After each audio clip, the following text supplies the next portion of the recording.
Alors, je n'invente pas un nouveau rite, mais j'ai oublié ma Bible en route, et donc, heureusement que nous avons une Bible disponible ici. Nous lirons donc un texte qui fait suite à la Pentecôte, et précisément au discours de Pierre, le jour de la Pentecôte.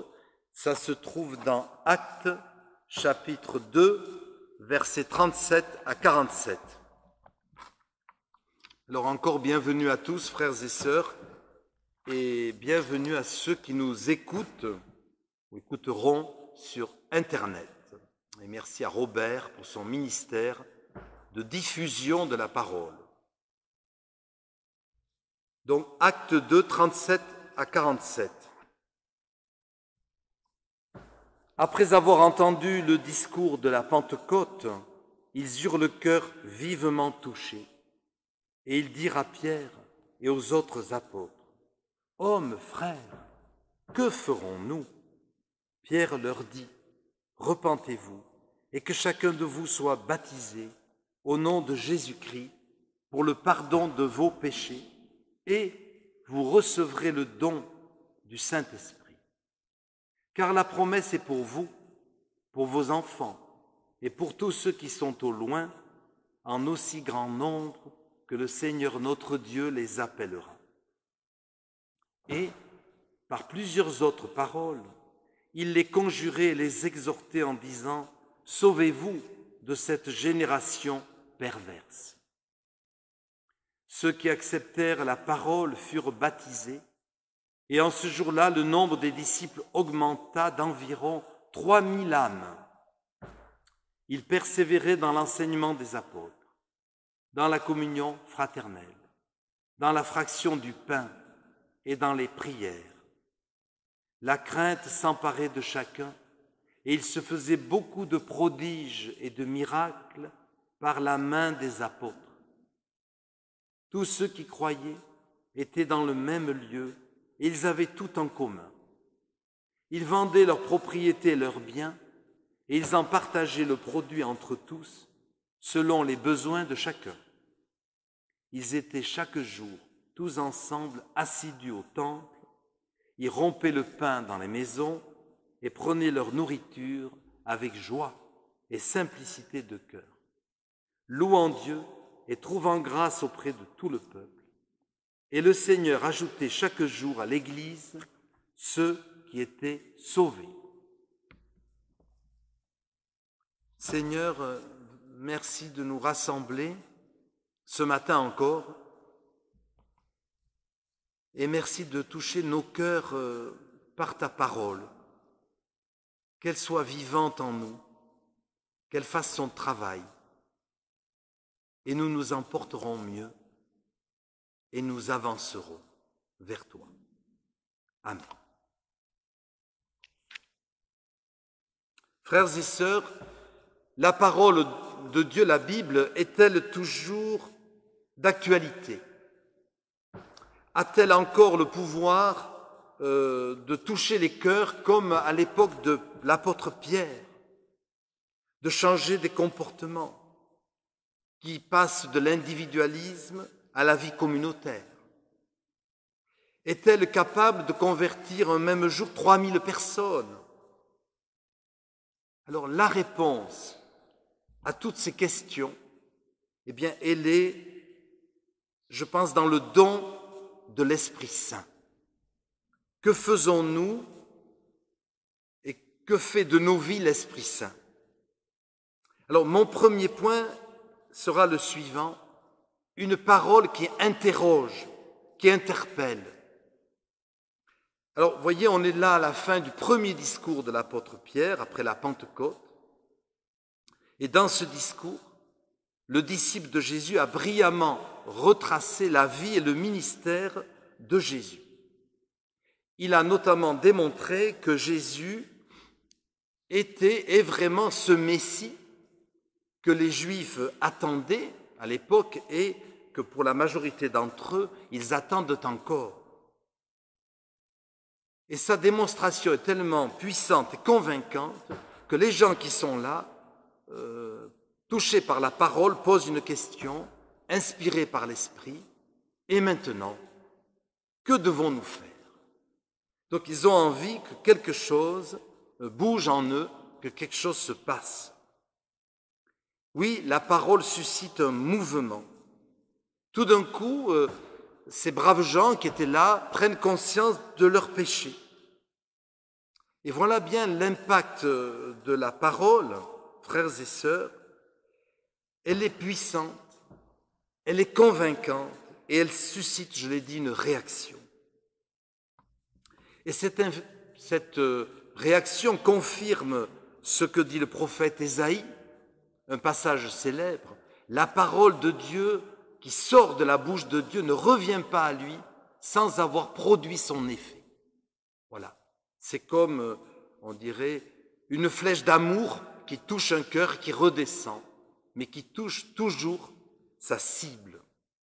Et puis je pense à ce verset de l'Épître aux Hébreux qui nous dit « La parole de Dieu est vivante et efficace, plus acérée qu'une épée à double tranchant, pénétrante jusqu'à partager âme et esprit, jointure et moelle, elle juge les sentiments et les pensées du cœur. » Oui, frères et sœurs, l'esprit de Pentecôte est lié à la parole et réciproquement.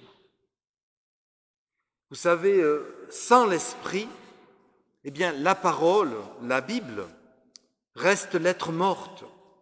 Il y a des tas de gens qui ont une Bible dans leur maison, et c'est très bien, mais même s'ils la lisent, c'est un livre culturel, relativement intéressant, important parce que c'est quand même un des sommets de la littérature mondiale, mais bon, voilà, je peux lire d'autres livres, et c'est presque pareil.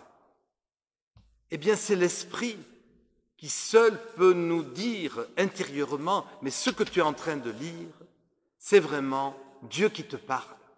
Mais s'il n'y a pas l'esprit, eh bien, la parole reste, voilà, un objet qu'on accroche, et c'est tout. Donc, c'est l'esprit qui fait vivre la parole. Mais à l'inverse, l'esprit sans la parole serait, je dis bien serait, un esprit dévoyé. Or, il existe parfois des soi-disant manifestations de l'esprit ou des prophéties qu'on attribue à l'Esprit Saint et qui, quelquefois, je dis bien quelquefois, je ne généralise pas, ne sont pas conformes à ce que dit l'Écriture. Eh bien, là, ça ne marche pas non plus, parce que l'esprit, on le sait, n'est jamais contraire à la parole, ne peut rien dire qui soit différent de ce que nous enseigne par ailleurs la Bible. Donc il n'y a pas de contradiction entre esprit et parole, bien évidemment. Du reste, c'est un peu le discours de Pierre qui précède notre texte d'aujourd'hui. Si on écoute bien ce discours, eh bien Pierre, finalement, ne dit rien de très sensationnel. Il ne cherche pas des effets pour séduire ses auditeurs. Il ne fait que redire, très sobrement d'ailleurs, dans sa pureté, la vie de Jésus et son ministère. Donc, on voit bien que parole et esprit sont ensemble. Il faut les deux. Mais je le redis, c'est l'esprit qui donne vie à la parole. Et que ça puisse être vrai dans nos vies quand nous lisons la Bible, qu'elle s'illumine tout d'un coup, qu'elle devienne vivante. Alors aujourd'hui, frères et sœurs, notre parole chrétienne a-t-elle le pouvoir de toucher les cœurs comme celle de Pierre à la Pentecôte? Quelquefois on s'interroge, le monde n'a-t-il pas un besoin urgent d'une parole saine, vivante, constructive, alors qu'il semble que parfois il y a tant de pessimisme qui nous entoure? Où sont les grands prédicateurs de la parole? Alors certes, il y en a qu'on ne connaît pas nécessairement. Sur Internet, par exemple, on trouve toutes sortes de choses. Des prédicateurs formidables, très fidèles à la parole. Parfois, hélas aussi, on peut trouver d'autres prédicateurs moins fidèles, moins équilibrés. C'est à chacun à faire le tri grâce à l'Esprit Saint. Mais enfin, on se demande au niveau médiatique, en tout cas, où sont les grands prédicateurs? Et je fais référence à des grandes voix du protestantisme dans notre propre histoire, des pasteurs célèbres qu'on allait écouter en se déplaçant. Les moyens de locomotion n'étaient pas les mêmes qu'aujourd'hui. Par exemple, Adolphe Monod, qu'on allait écouter à l'Oratoire du Louvre à Paris, qui était un grand prédicateur du réveil. George Whitefield, George Muller, grand missionnaire, Charles Spurgeon, Martin Lloyd-Jones, qui nous a quittés il y a peu de temps, grand prédicateur, notamment sur le thème de l'Esprit Saint. Et je ne veux pas magnifier le passé exagérément, mais il est vrai qu'aujourd'hui, si on nous demande quel est le grand prédicateur protestant que tu vas écouter, bien quelquefois la réponse n'est pas facile à trouver. Et on se pose la question, et moi-même je me la pose, est-ce que quand on a prêché, les gens se disent comme du temps de l'apôtre Pierre, « Ah, maintenant, que dois-je faire ?» Est-ce que, je parle pour moi-même, est-ce que, hélas, est-ce que les gens qui ont entendu une prédication, eh bien, ils ont cette question qui leur vient aux lèvres, « Maintenant, que dois-je faire ?» Cette question qui est le saisissement de l'Esprit Saint. Et pourtant, c'est comme ça que devrait être une parole prêchée avec puissance, puissance spirituelle, j'entends bien, et non pas puissance rhétorique ou humaine, parce que ça, finalement, ce n'est pas très important. Alors Pierre, quand on lui pose cette question, et ce sera mon second point, quand les gens lui disent « Mais qu'est-ce qu'on doit faire ?» Il aura une double réponse. Une réponse spirituelle et une réponse rituelle. Il répond « Eh bien, repentez-vous et que chacun de vous reçoive le baptême au nom de Jésus-Christ pour le pardon de ses péchés. » Alors d'abord, la repentance. Eh bien, frères et sœurs, je crois que c'est la base de la vie chrétienne. Et c'est le premier travail du Saint-Esprit, de nous montrer notre état spirituel réel. Non pas pour nous culpabiliser davantage encore, mais pour nous dire, voilà qui tu es, voilà le diagnostic que Dieu pose sur toi. Voilà la misère de ton péché. Et c'est ça la repentance, c'est la prise de conscience qui vient de l'esprit. Et c'est là la différence avec la culpabilisation que les autres nous mettent ou que nous-mêmes nous mettons de manière exagérée souvent. Mais l'Esprit Saint, il n'est pas là pour nous culpabiliser, mais juste pour nous dire la vérité. Dire tu as besoin du Seigneur pour t'en sortir. Tout seul, tu ne peux pas t'en sortir. Voilà ta vraie misère, comme disaient les anciens. Et voyez là, cette conscience, c'est le début de la repentance. Oui, je suis pécheur. Et donc ça veut dire, et j'y reviendrai, j'ai besoin du Sauveur. Puisque je suis pécheur, j'ai besoin de quelqu'un qui me sauve. C'est aussi simple que cela. Et vous voyez, c'est la différence de la conversion entre conversion et adhésion. Vous savez, on peut adhérer au message de Jésus-Christ. C'est quelqu'un de formidable, l'amour, le pacifisme, le message de Jésus est pertinent. Et il y a des tas de gens qui adhèrent intellectuellement, même spirituellement, à Jésus. Mais ça, ce n'est pas la repentance, ce n'est pas la conversion, c'est un commencement, mais ce n'est pas suffisant.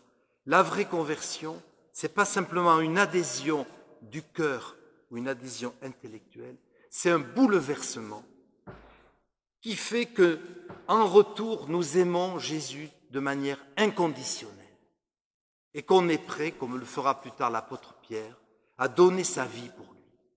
Donc, retenons cette différence entre adhésion et conversion. Or, ce que l'Esprit veut, c'est qu'on soit converti. qu'on se retourne, parce que c'est ça le mot converti, vers Jésus pour être sauvé. Démarche indispensable s'il en est. Et ici, il faudrait relire Luther pour s'en convaincre. Luther qui a adhéré au message de l'Évangile, qui était professeur de théologie, c'était bien, mais qui n'était pas vraiment converti à Jésus-Christ. Et il a fait cette expérience de la repentance et de la grâce. Et c'est quand on se rend compte à quel point, par nous-mêmes, nous ne pouvons rien, nous sommes misérables dans notre péché, qu'on comprend combien on a besoin de Dieu, et combien Dieu est formidable, et combien Dieu seul peut nous sauver. Et c'est l'expérience donc de la grâce que Luther a fait. Et vous voyez comment apprécier un bon médecin ou un bon médicament si on ne se sait pas malade. Eh bien, on va dire, ouais, bon, c'est bien, mais finalement, j'allais bien et je continue à aller bien. Mais si on se sait vraiment malade et qu'on rencontre quelqu'un qui nous guérit, on dit, mais c'est formidable, ma vie a changé. Et c'est ce que fait Dieu, et c'est ça la conversion que prêche l'apôtre Pierre le jour de la Pentecôte. Frères, que ferons-nous? Repentez-vous, convertissez-vous et soyez baptisés.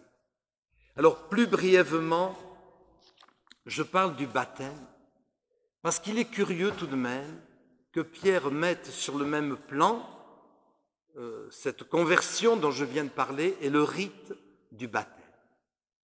Alors on dira, oui, mais ce n'est qu'un rite, après tout. Ce n'est pas très important, parce que ce qui compte, c'est la pensée, c'est le cœur, oui, mais il n'empêche, et je suis interpellé, je me laisse interpeller par cette phrase sur l'importance du baptême, qui n'est pas une option, mais qui est vraiment une grâce, moyen de grâce, disaient nos pères de la Réforme, moyen par lequel la grâce nous est confirmée. Donc l'importance de ce rituel du baptême, tout comme la circoncision d'ailleurs, était importante et n'était pas facultative pour un Israélite encore aujourd'hui. On ne se pose pas la question, on fait baptiser ses enfants, les garçons, et puis terminé. Eh bien, peut-être que la force du baptême devrait vraiment nous apparaître clairement. Je fais une toute petite parenthèse à propos du baptême pour relever cette phrase de Pierre justement dans notre texte, car la promesse est pour vous, pour vos enfants et pour tous ceux que Dieu appellera. Alors, je sais qu'on reproche parfois à nos milieux réformés la pratique du baptême des enfants. Mais je fais juste remarquer que nos pères de la Réforme se sont servis de ce verset, la promesse est pour vous, pour vos enfants, pour justifier le baptême des enfants de croyants. Voilà qui peut-être pourra nous aider dans notre réflexion. Et puis pour terminer, ce sera ma conclusion. Je voudrais que nous disions un mot sur l'Esprit lui-même. Parce que ce verset 38 que j'ai cité, donc la réponse de Pierre à cette question « Que ferons-nous ?» Donc sa réponse, il dit, je l'ai développé, « Repentez-vous, bon, et que chacun de vous reçoive le baptême au nom de Jésus-Christ, pour le pardon de ses péchés. » Et puis il termine cette annonce, « Et vous recevrez le Saint-Esprit. » C'est comme si le don de l'Esprit était conditionné, frères et sœurs, par notre repentance et notre baptême. Oui, il y a une promesse, une vraie promesse pour le croyant qui passe par le chemin de la repentance.